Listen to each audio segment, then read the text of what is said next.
Trump declares end of Gaza war as last Israeli hostages swap for Palestinian detainees. The final exchange of living Israeli hostages for Palestinian detainees marked a dramatic milestone. Under a ceasefire deal mediated by regional partners, Hamas released the last hostages held in Gaza. In parallel, Israel freed large groups of Palestinian prisoners and detainees. The handover unfolded in carefully sequenced stages, under international monitoring, with buses and convoys moving through designated crossings. U.S. President Donald Trump declared the Gaza war over as the exchanges concluded. His statement followed the signing of documents with mediators and consultations with Israeli and Palestinian representatives.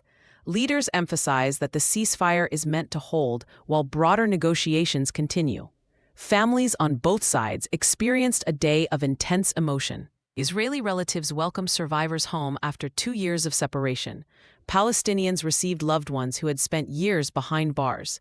Medical teams stood by to evaluate returnees, while officials organized transport and debriefings. The ceasefire includes steps to increase humanitarian access. Aid agencies prepared to scale up deliveries of food, medicine, and fuel.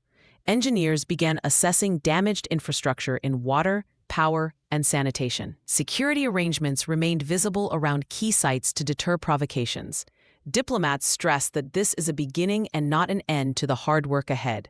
Talks will address long-term security, disarmament provisions tied to the deal, and the future administration of Gaza. The timeline will depend on compliance and verification.